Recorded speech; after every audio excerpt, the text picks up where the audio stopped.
Hello dear learners. आज की video में मैंने सोशियोलॉजी ऑफ एजुकेशन के यूनिट 3 के इनकल्चरेशन एंड अकल्चरेशन प्रोसेस को समझाने का प्रयास किया है। इनकल्चरेशन यानी कि संस्कृतिकरण एंड अकल्चरेशन यानी कि संस्कृति संक्रमण में हमेशा यह प्रयास रहा है कि कुछ रियल एग्जाम्पल्स के थ्रू आप लोगों को आपके टॉपिक्स को समझाने का प्रयास करूं। स्क्रीन पर आपको कुछ पिक्चर्स दिखाई दे रहे होंगे। यह पिक्चर ऐपण की है जो कि उत्तर भारत की एक महत्वपूर्ण संस्कृति है, यानी कि उत्तर भारत की कला की एक महत्वपूर्ण पहचान है। उत्तर भारत में विशेषतः उत्तराखंड, उत्तर प्रदेश में ऐपण का प्रयोग त्योहारों को मनाने, यहाँ पर पूजा प्रार्थना में इनका प्रयोग किया जाता है। त्योहारों पर घरों की सजावट में इसका प्रयोग किया जाता है। तो ये यहाँ पर बहुत ही प्रसिद्ध हैं। संस्कृति से तात्पर्य है कि कोई भी एक विशेष समुदाय में जो वहाँ लोग रहते हैं उन लोगों की क्या मान्यताएं हैं, क्या धारणाएं हैं, क्या मूल्य हैं, क्या उनके विश्वास हैं, किस प्रकार से उनके व्यवहार की, किस प्रकार से वे विभिन्न प्रकार से व्यवहार करते हैं, एक दूसरे के साथ उनके किस प्रकार के संबंध हैं, ये सभी हमारी संस्कृति के अंतर्गत आते हैं। तो ऐपण यहाँ की क्या है, एक महत्वपूर्ण संस्कृति है। संस्कृतिकरण से तात्पर्य है जब हम जिस समुदाय में हमने जन्म लिया है या जिस समाज में हमारा जन्म हुआ है, उस समाज की जो संस्कृति है, उस संस्कृति की जो भी विशेषताएं हैं, उन्हें जब हम उस संस्कृति के लोगों से, उस समुदाय के लोगों से सीखते हैं तो इसे हम कहते हैं संस्कृतिकरण।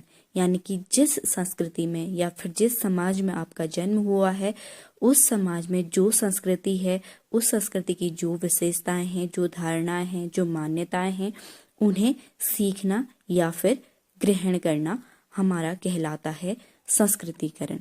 संस्कृतिकरण के अंतर्गत जो सीखने की प्रक्रिया होती है वो कॉन्शियस और अनकॉन्शियस रूप से दोनों प्रकार से होती है। कॉन्शियस रूप से सीखना यानी कि जब हम कोई भी चीज हम सीखने और समझने का प्रयास करते हैं या हमें किसी दूसरे के द्वारा सिखाया जाता है। अनकॉन्शियस रूप से सीखना जब हम कुछ चीजों को अपनी लाइफ में बार बार करते हैं, दोहराते हैं। यदि हम यहाँ पर ऐपण को ही लें, आपके परिवार में या आपके समाज में ऐपण को बहुत बार जो भी हर त्योहार है उसमें प्रयोग किया जाता है, बनाया जाता है। बच्चा जन्म से देख रहा है कि ऐपण को जब कोई त्योहार होता है उसमें इस प्रकार से बनाया जाता है, तो वह हर बार उनको दोहराते हुए देखता है और उन्हें सीखता है। तो अनकॉन्शियस रूप से सीखना जब हम उन्हें किसी प्रकार के एफर्ट के बिना ही क्या करते हैं, सीख लेते हैं, तो इसे हम कहते हैं अनकॉन्शियस रूप से सीखना।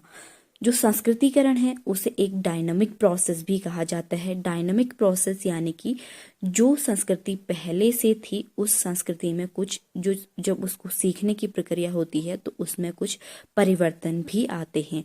इस पिक्चर में आप देख रहे होंगे कि जो ऐपण है उसे हमने किस नए रूप में क्या करा है, उसको एक नया रूप दिया है, यानी कि उसमें कुछ परिवर्तन हमने किए हैं। तो संस्कृति के अंतर्गत भी जो एक संस्कृति में जो विशेषताएं हैं, जो मान्यताएं हैं, उनमें परिवर्तन भी आता है। तो संस्कृतिकरण हमारा क्या है, अपने ही एक संस्कृति को, जिस संस्कृति में हमने जन्म लिया है, उस संस्कृति की मान्यताओं, विशेषताओं को सीखना, जानना, समझना और ग्रहण करना। तो इनको हम सीखते हैं उसी जनरेशन की जो कुछ लोग होते हैं। जैसे अगर बच्चे हैं तो वो अपने माता पिता से सीख रहे हैं किस प्रकार से त्योहारों को मनाना है, किस प्रकार से वो होली सेलिब्रेट करते हैं, किस प्रकार से वो दिवाली सेलिब्रेट करते हैं, या किसी खुशी के उत्सव को किस प्रकार से व्यक्त किया जाता है, या विभिन्न व्यवहार। यानी जैसे हम संस्कृति के अंदर हम ये भी बोल सकते हैं, भाषा भी हमारी एक संस्कृति है। भाषा में भी हमारी विभिन्न संस्कृतियां झलकती हैं, तो हम उनको सीखते हैं अपने ही जनरेशन से, यानी कि जो माता पिता हैं, दादा दादी हैं, ये लोग संस्कृति क्या करते हैं, हस्तांतरण करते हैं। तो जब हम एक ही संस्कृति को, यानी कि जिस संस्कृति में हमारा जन्म हुआ है, वहां से हम संस्कृति को एक जनरेशन से दूसरी जनरेशन में हम वहाँ के जो मूल्य हैं, जो वैल्यूज हैं, उनको हम क्या करते हैं, दूसरी जनरेशन में देते हैं। तो इसे हम कहते हैं संस्कृतिकरण। संस्कृतिकरण के कारण, संस्कृतिकरण व्यक्ति के लिए बहुत आवश्यक है। क्यों? जिस समुदाय में वह रहता है, जिस समाज में वह रहता है, वहाँ की वैल्यूज को सीखना, समझना उसके लिए क्या है, बहुत जरूरी है। उस वहाँ पर अपना अस्तित्व बनाए रखने के लिए बहुत जरूरी संस्कृतिकरण हो जाता है। इसके बाद हम समझते हैं अकल्चरेशन, यानी कि संस्कृति संक्रमण। अकल्चरेशन के अंतर्गत मैंने यहाँ पर रंगोली के एग्जाम्पल से आपको समझाते हैं। रंगोली दक्षिण भारत की एक महत्वपूर्ण संस्कृति है, जिसे महाराष्ट्र में बहुत प्रसिद्ध है। यानी हम ये कह सकते हैं कि रंगोली महाराष्ट्र में क्या है, प्रसिद्ध है। यह भी एक कला का, कि किस प्रकार से कला को प्रदर्शित करना है, या फिर वहाँ पर जो वहाँ के त्योहार हैं, या फिर भगवान की पूजा है, या घरों के सजावट में इसका प्रयोग किया जाता है। तो दक्षिण भारत की महत्वपूर्ण संस्कृति है रंगोली। लेकिन हम देखते हैं कि वर्तमान में अगर हम देखें, उत्तर भारत के लोग भी इसे बहुतायत अपने जो कल्चर है उसमें इसको शामिल कर रहे हैं। यानी कि इन्होंने इसे सीखा है किसी अलग दूसरे समुदाय के लोगों से। तो समाज में विभिन्न प्रकार की संस्कृतियां फैली हुई हैं। जब हम किसी दूसरे समुदाय से या फिर दूसरे समाज से दूसरे लोगों की संस्कृति को अपनी सीखते हैं या फिर ग्रहण करते हैं, तो इसे हम कहते हैं अकल्चरेशन। संस्कृतिकरण में हमने जाना कि हम अपनी ही संस्कृति को क्या कर रहे हैं, सीख रहे हैं, समझ रहे हैं और उनको ग्रहण कर रहे हैं और अपने व्यवहार में ला रहे हैं, जिसे हम अपने एक पहले की जनरेशन के लोगों से सीखते हैं। और ये डायनामिक है। इसी प्रकार से अकल्चरेशन भी क्या है, डायनामिक है। इसमें भी जब हम दूसरी संस्कृति को सीखते हैं तो इसमें हम कुछ परिवर्तन करते हैं।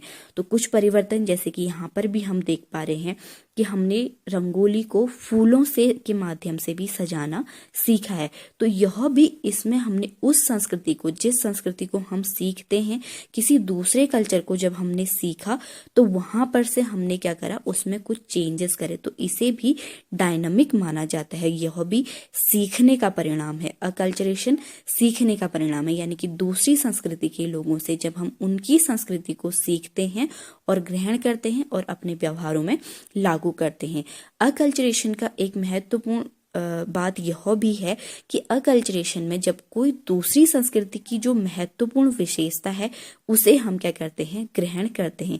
यानी कि दूसरे कल्चर की सारी बातों को ग्रहण न करते हुए कुछ उसकी जो महत्वपूर्ण चीजें हैं, जो अच्छी बातें हैं, उनको हम क्या करते हैं, ग्रहण करते हैं। तो इसके अंतर्गत जैसे कि संस्कृतिकरण में हमने अपनी जनरेशन के लोगों से ही क्या करा, अपनी संस्कृति को सीखा। तो इसमें हम जो दूसरे कल्चर के लोग हैं उनसे क्या करते हैं, संस्कृति को सीखते हैं। यानी कि उनकी संस्कृति को हम सीखते हैं और इसके परिणाम स्वरूप हम इनमें हम क्या करते हैं, कुछ परिवर्तन भी करते हैं।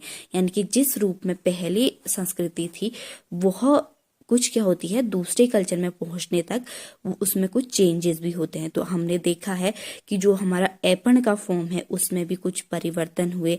ऐपण और रंगोली को मिलाकर भी हम एक नई कल्चर का क्या कर सकते हैं, डेवलपमेंट करते हैं। तो इन दोनों का ही क्या है, एक महत्वपूर्ण स्थान होता है सीखने और समाज में अपने अस्तित्व को बनाए रखने के लिए। इन दोनों का ही एक महत्वपूर्ण योगदान होता है। यानी कि अपनी संस्कृति को सीखना ज्यादा महत्वपूर्ण है और उसके साथ ही जो दूसरी संस्कृति है उसको सीखने से हम में क्या होती है, विविधता आती है और हम समाज में जो समाजीकरण है वह क्या होता है, अधिक से अधिक हो पाता है। तो इन दोनों का अपना एक महत्वपूर्ण स्थान है समाज में अपने अस्तित्व को बनाए रखने के लिए। समाज में हम ज्यादा से ज्यादा समायोजन कर पाएं, इसके लिए इसका बहुत स्थान है। नेक्स्ट वीडियो में हम समझेंगे इसके एजुकेशनल इम्प्लीकेशन के बारे में। तो आज की वीडियो के लिए इतना ही। आप लोगों को समझ आया होगा। Thank you students.